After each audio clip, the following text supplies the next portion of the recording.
Buenos días, bienvenidos todos al primer episodio de The Yeti Podcast, en el espacio donde vamos a navegar con expertos y vamos a analizar la actualidad de la industria, vamos a buscar las oportunidades que hay de negocios y también vamos a dejar algo que es lo más importante, un legado para las siguientes generaciones. Yo soy el capitán Francisco Tajú y con mi compañero Rafi Núñez vamos a estar trabajando en este proyecto con estos expertos. Rafi. Sí, muy buenos días a todos, agradeciendo primero a Dios, como bien lo comenta mi colega capitán Francisco Tajú, que nos permite estar en este espacio, y hoy tenemos un invitado de lujo en nuestro primer episodio, ¿sí? Nos acompaña el ingeniero Javier Bru, CEO de la empresa IME Group. Él se va a encontrar con nosotros compartiendo en estos próximos 60 minutos y desde ya le abrimos el espacio a Francisco para que le pueda dar la presentación formal a nuestro invitado ingeniero Javier Bru. Javier, ¿cómo estás, Javier? Javier es un prominente empresario que ha venido de menos a más, reconocido en la industria, en todos los temas relacionados con inspección y certificación de buques. Buenos días, Javier. Buenos días, Francisco. Buenos días, Rafi. Hombre, está de más decirle que es un orgullo para mí poder estar aquí con ustedes, compartir estos momentos y agradecerles de estar en esta primera edición del Yeti Podcast, ¿no? Con una visión linda hacia adelante. Y más que todo pensando en el legado que le vamos a dejar a las nuevas generaciones. Ya, qué bueno, Javier, escuchar de tu propia voz lo importante que es este espacio para todos los que nos encontramos aquí, para nosotros como panameños, y queremos iniciar pues nuestro primer episodio dándote la oportunidad para que de tu viva voz nos puedas comentar un poquito acerca de quién es Javier Bru como panameño y cuáles han sido realmente los aportes que tú has hecho hasta el momento como empresario y que has tenido que ver directamente también con la empleabilidad de nuestro país dentro del sector marítimo. Hombre, Rafi, humildemente, ¿no? Panameño, hijo, esposo, papá de 3 hermosos niños. Un poco apasionado con lo que hago, apasionado con la industria marítima, que es fascinante, ¿no? A ver, yo empecé algo relativamente joven en la industria. Empezamos las empresas hace ya 20 y algo de años atrás. Vamos para 22 años, ¿no? De mucho caminar, de mucho andar, de mucho trabajo, porque nada viene fácil.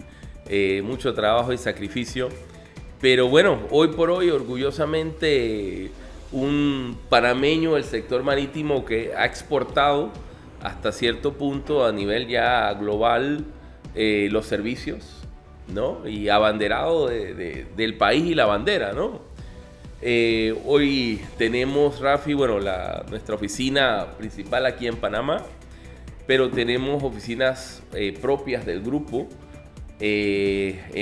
tanto en China, Shanghai, en Dubái, en Islas Canarias, España, Paraguay, Colombia, Nigeria. Acabamos de abrir este año Turquía, Vietnam.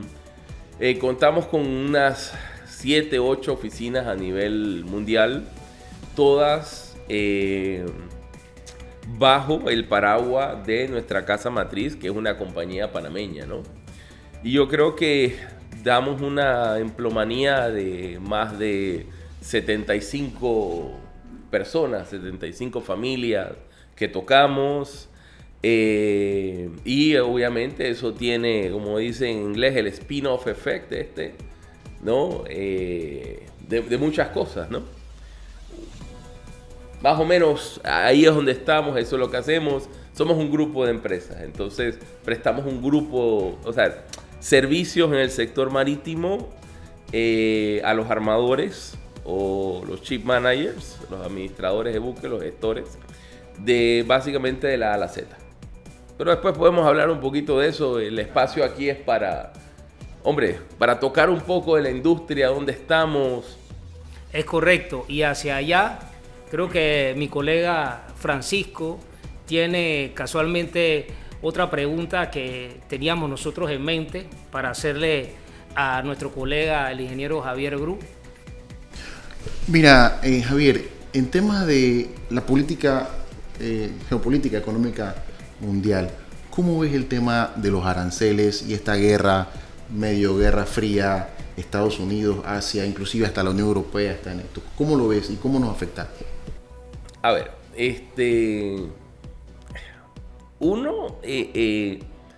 tenemos que ver esto de una manera global, porque las afectaciones, es decir, no solamente Panamá, al ser un país estratégico, ¿verdad?, de temas de logística y marítima, y los servicios que prestamos en el país, desde el tema de abanderamiento de buques, y nosotros que somos industria auxiliar, estamos al final de la cadena de servicios, ¿no? Este tipo de guerras arancelarias, aunque se ven macro, ¿no?, ellas al final van a traer una disminución en tema de movimiento de carga de un país a otro, por el tema de, mayor burocracia, mayor costos, y nosotros en la industria marítima trabajamos con barcos que mueven carga. Al haber menor carga, ¿verdad?, eso va a afectar de donde todos comemos, que es estos armadores, estos buques que transportan carga. Y poco a poco esa afectación va a ir bajando a las diferentes industrias, llámese agenciamiento, avituallamiento, servicios de inspección, ya que al armador o al barco no poder generar lo que se esperaría que genere, menor carga, menor volúmenes, puede definitivamente afectarnos a todos nosotros. Y de igual manera puede haber un pequeño cambio en los volúmenes de carga de su lugar de origen, de procedencia, a destino, ¿no? Por ejemplo, nosotros ahora mismo dentro del grupo de empresas, parte de esa planificación hacia adelante es o cambiamos ahora o la industria te hace cambiar. Y uno no quiere esperar a que te hagan cambiar. Entonces, en esta guerra arancelaria van a haber sus grandes perdedores, pero van a haber sus grandes ganadores. Entonces, desde ya nosotros tenemos que empezar a enfocarnos cuáles son las nuevas regiones en las cuales ese tema de manufactura de equipo, de carga, que le dan el valor agregado, se está moviendo ya de China a otros países del sureste asiático. Llámese Myanmar, Vietnam, Indonesia, aunque están siendo afectadas con la guerra arancelaria, pero a un menor nivel. Entonces, sí, la hegemonía del mundo está cambiando y nosotros tenemos que cambiar para poder mantenernos relevantes en la industria. Mira, Javier, yo creo que ese punto que tocas tiene mucho que ver también con esa estrategia que cualquier empresario, desde mi punto de vista muy personal, en algún momento debe tomar en cuenta, ¿sí?, y ver de qué manera obviamente planifica o lleva ese plan de acción hacia el futuro. En ese mismo sentido, nosotros tenemos un potencial desde el punto de vista de nuestros jóvenes, del futuro de la industria marítima, pero honestamente yo no veo que la parte educativa o formativa de nuestro país se haya enfocado un poco en ese análisis crítico que necesitan ellos, en esa parte estratégica, o si bien poder decirte en esa evaluación de esos peores escenarios que pueden ocurrir en base a tu experiencia, teniendo ya de igual forma una empleabilidad dentro de tu empresa, con colaboradores, ¿qué tú crees que es lo que hace falta para que nosotros y nuestros jóvenes lleguemos a tener ese nivel de competitividad estratégico que nos está haciendo falta? Hombre, hay yo creo que muchos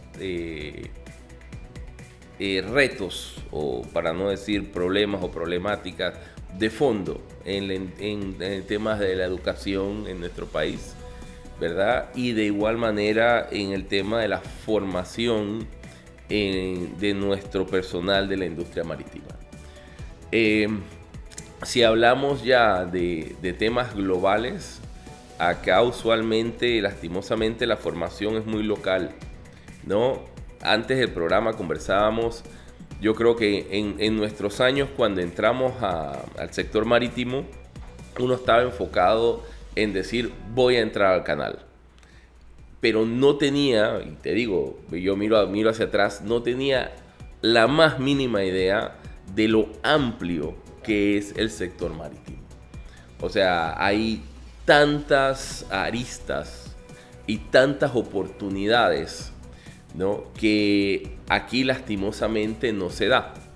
Ahora, sí, hay que entender de que hay otros países que tienen de repente mayor trayectoria que nosotros en ciertos aspectos, pero en Latinoamérica, es decir, y me atrevo de repente a hablar hasta un poco más allá, Panamá es uno de los países pioneros en muchos temas marítimos. Y cuando se habla del sector marítimo, miran hacia Panamá. Y marítimo logístico, transporte, carga, todo el tema que tiene que ver con los barcos en general. Yo creo que nos hace falta en todo nuestro tema educativo poder decirle a los muchachos de que el sector marítimo es mucho más amplio, ¿no? Se enfocan mucho en salir a navegar, ser capitán, ser jefe de máquina, pero también es un ciclo de vida, ¿no? Ya llega un punto en el cual uno empieza a tener familia y quiere decir, bueno, me quiero establecer en tierra. Ahí, y entramos en ese juego de el rat race, que le dicen, en el sentido de que, oiga, es que yo soy capitán y yo allá afuera, cuando estoy, me gano $15,000 al mes y mis conocimientos valen. ¿Cómo es que yo voy a venir a tierra y me quieren pagar $3,000, $5,000? Pero llegamos a tierra sin las herramientas, muchas veces, para poder insertarnos en el sector marítimo y las cosas que se requieren. Ese punto es muy interesante. Quería, en esa misma línea, ¿no?, visualizar a ese profesional del mar que tú lo ves bien, que su norte es llegar a ser capitán. Su norte es tener una navegación importante, experiencia en el mar. Pero como bien lo mencionas, cuando llegan a tierra se encuentran con que, bueno, fantástico lo de los salarios, como lo mencionas, yo ganaba tanto. Pero es que en tierra no son las mismas competencias las que se necesitan. Y esas competencias tampoco las adquirieron en su parte formativa, ¿no? Y el otro tema es también la educación de nosotros. Nos lleva en una sola línea y posiblemente es lo que yo también en mi tiempo como educador vi, esos espacios que faltaban. ¿Cómo tú piensas que se puede alinear la industria con la academia para llenar esos vacíos que necesitamos como empresarios, para que cuando yo contrate a un capitán que tiene mucha experiencia, ya él me pueda hacer el trabajo y también visualice que la responsabilidad que tiene allá afuera no es la misma responsabilidad y que la competencia no es la misma competencia? ¿Cómo lo ves? A ver, yo creo que muchas veces parte de lo que es una falencia muy grande que vemos en la industria cuando hay esa transición de mar a tierra, son todas estas competencias blandas, ¿ok?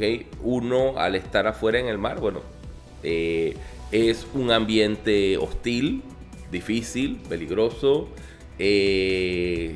solo, ¿no? Y aunque estando a bordo se necesita liderazgo porque hay que trabajar en equipo, ¿no? Para poder llegar de manera segura.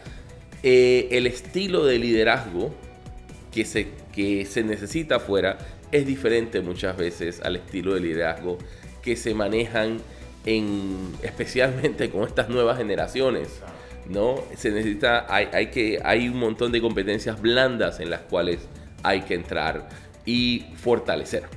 Entonces, aparte de eso, Francisco, yo siento de que la formación en las universidades marítimas deben ser mucho más amplias.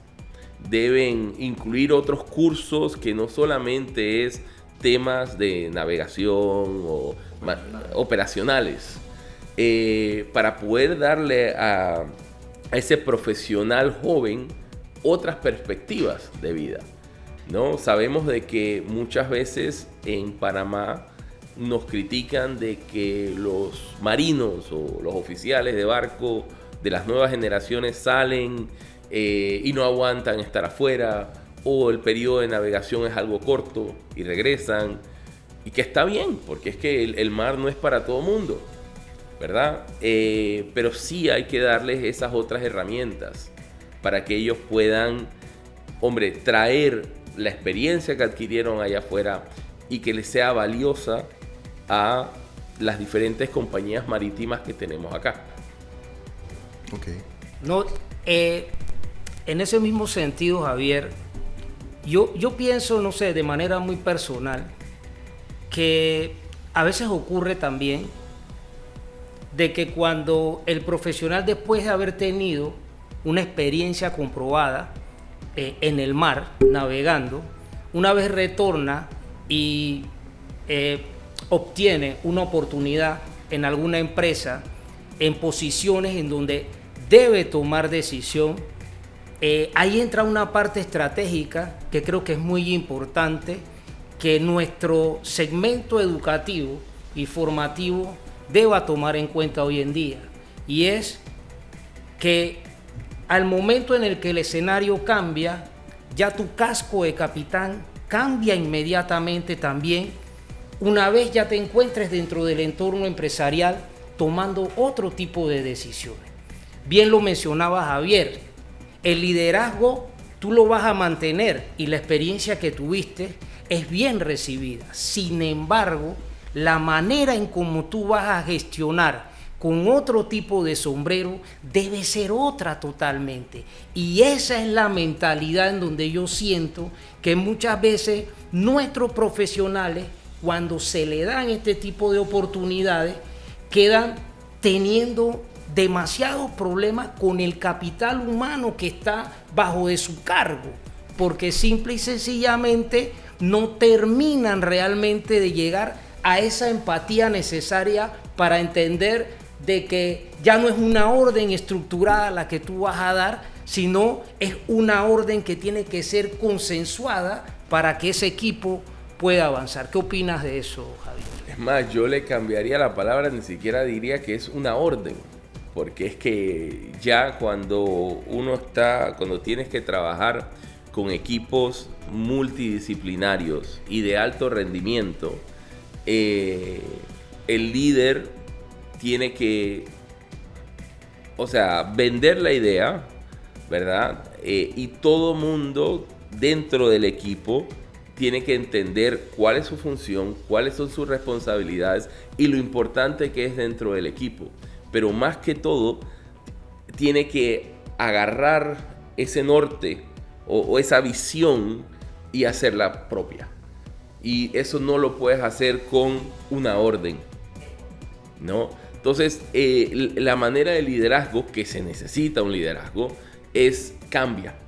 Y yo les diría de que, mira, y esos espacios no los tenemos en Panamá, en el cual venga un profesional después de 10 años de estar navegando y pueda encontrar un lugar donde adquiera esas nuevas herramientas o competencias que se necesita o se actualice, ¿verdad? Con el ámbito local marítimo, ¿verdad? Y cómo realizar esa inserción de la mejor manera. Francisco mencionaba algo muy importante y le voy a abrir el espacio que tiene mucho que ver con lo que acaba de comentarnos Javier.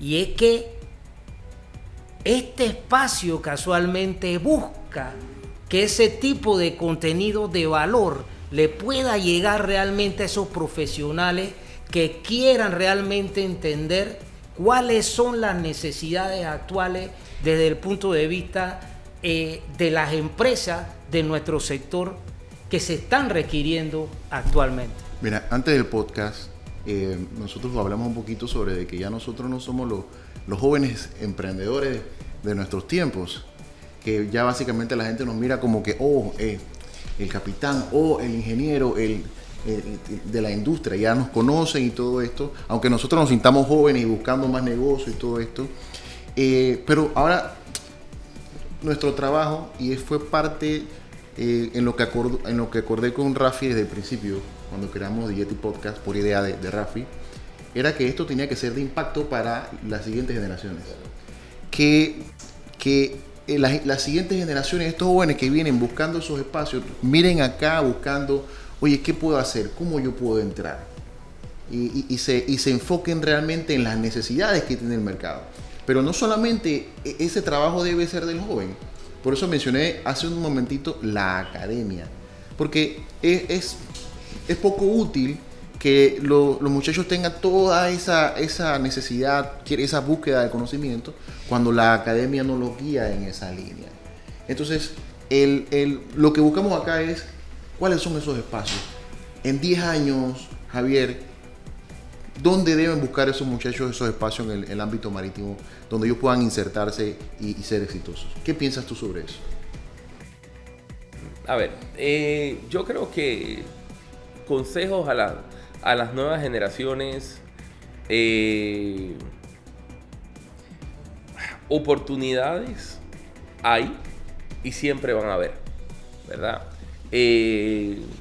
Mucho va a depender de que la nueva generación entienda de que no todo, y lo conversábamos con Rafi y demás, esa gratificación inmediata de que todos quieren llegar, entrar a una empresa en 5 años, ser gerentes y tener buenos salarios y demás.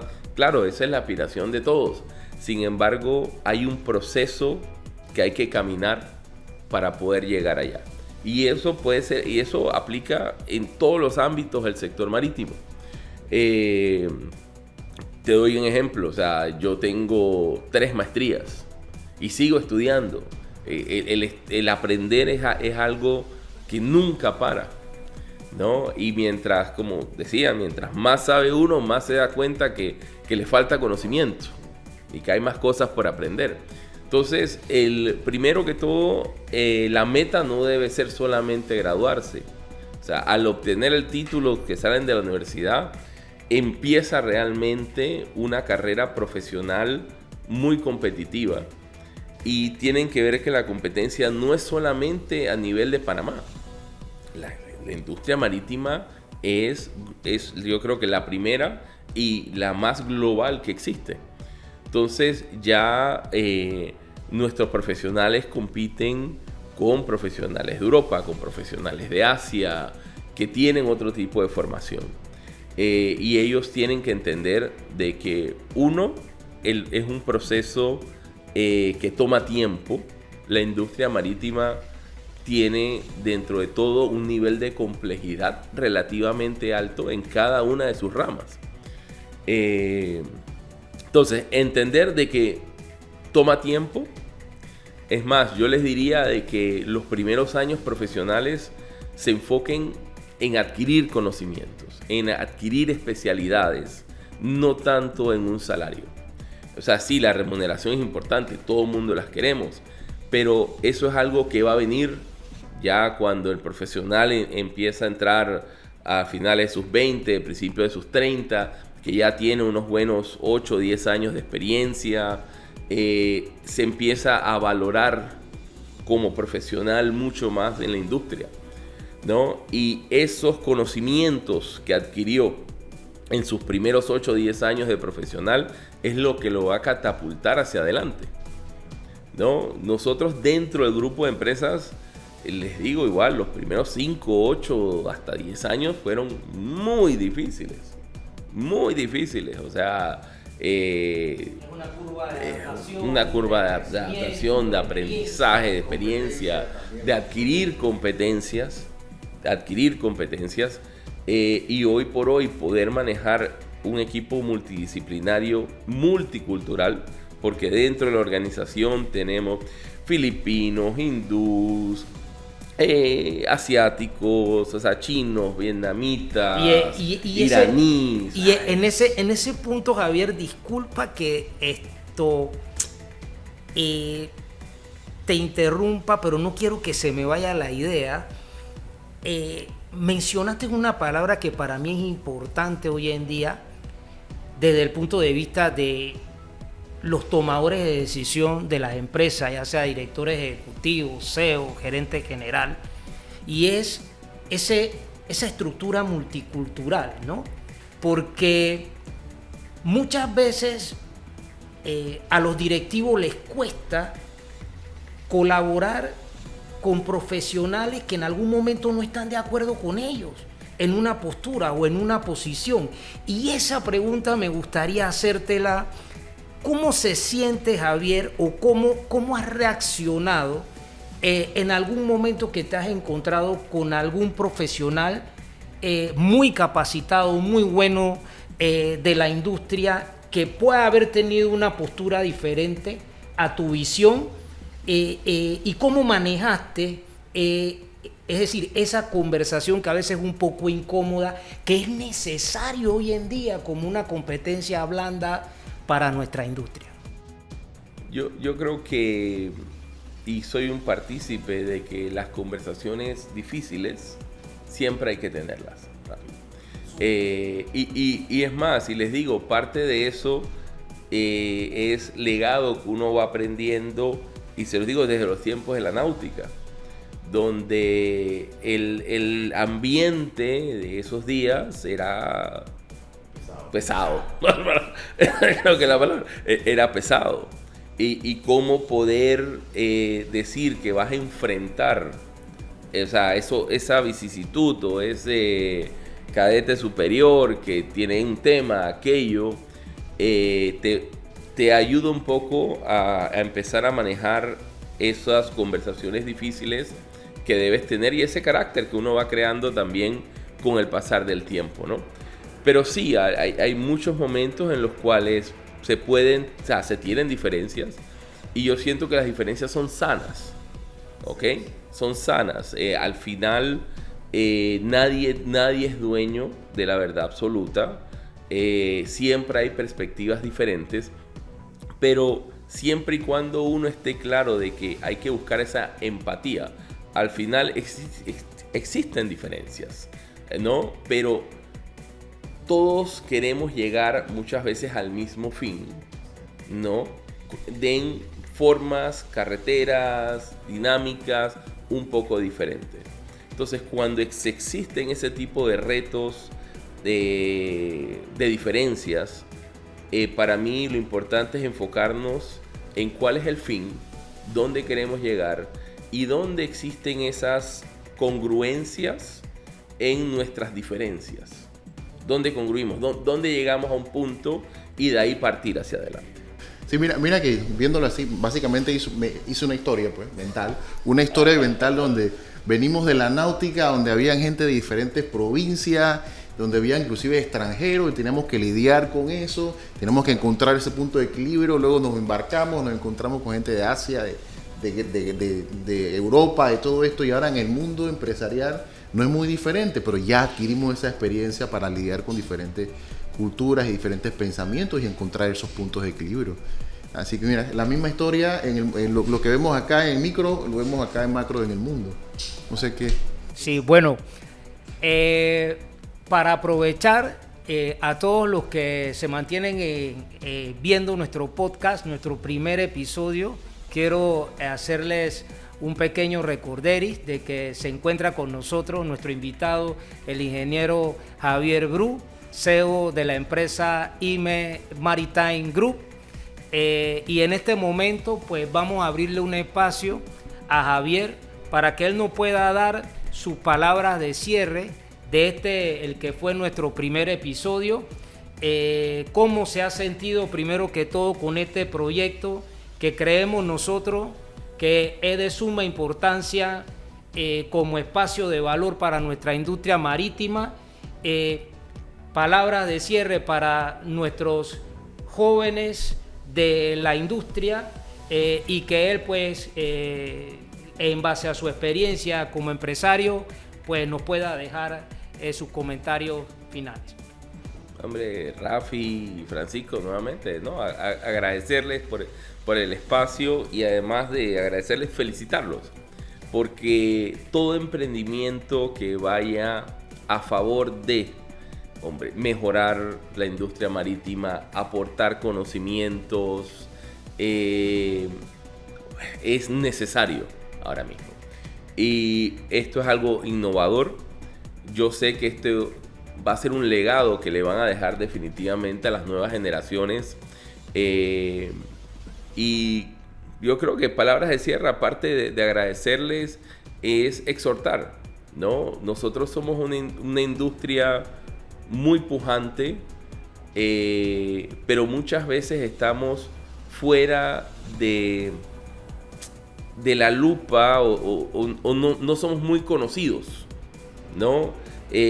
Pocas personas a veces en el país, aunque nos llamamos un país marítimo, Rafi y Francisco, o sea, somos una industria que está a un lado, ¿no? Los norteamericanos dicen que al no ver los barcos vienen y van, no es algo que la gente lo ve cada vez que está manejando, aunque bueno, nosotros tenemos una dinámica diferente en el país. Somos una industria que estamos un poquito apartada de la realidad del día a día de nuestro país.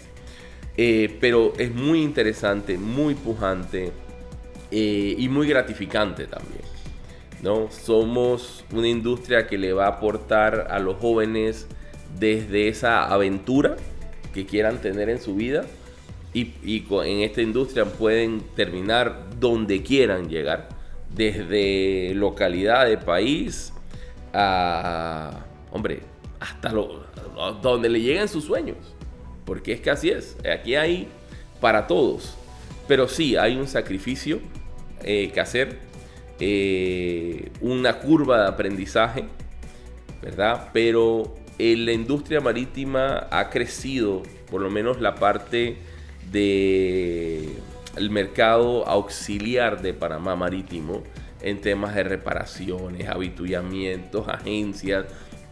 Hay muchísimas más desde hace 30 años atrás que nosotros nos graduamos y empezamos en esto, ¿no? Lo cual es muy gratificante. Al haber mayor competencia, mayor dinamismo en la industria, todos crecemos. Entonces sí, yo exhorto a la nueva generación, hombre, que se interese en esta industria, ¿verdad? No es fácil. Yo sé que hoy por hoy podrán haber industrias de la tecnología, programación y demás que le pueden dar un rédito, un salario bueno a los muchachos. Más sin embargo, la industria marítima, aunque está cambiando y va a seguir cambiando, no va a desaparecer de aquí a 10 años, de aquí a 20 años, ¿verdad? El comercio va a continuar, que es lo que mueve la economía global mundial, y nosotros somos parte de eso y tenemos nuestro granito de arena, ¿verdad? En ese engranaje a nivel mundial. Y Panamá, dentro de todo, por su posición estratégica, geográfica estratégica, el canal de Panamá nos ha posicionado en un lugar privilegiado, ¿no? Y uno va a Centroamérica, Honduras, El Salvador, Guatemala, etc. Están a años luz de donde está Panamá y la industria marítima panameña. Esa es una ventaja competitiva que tenemos. Y las nuevas generaciones pueden apalancarse de esto y hacer del país, ¿no? O de la industria local e internacional, apalancarse de lo que hemos hecho nosotros y llevarla a otros niveles.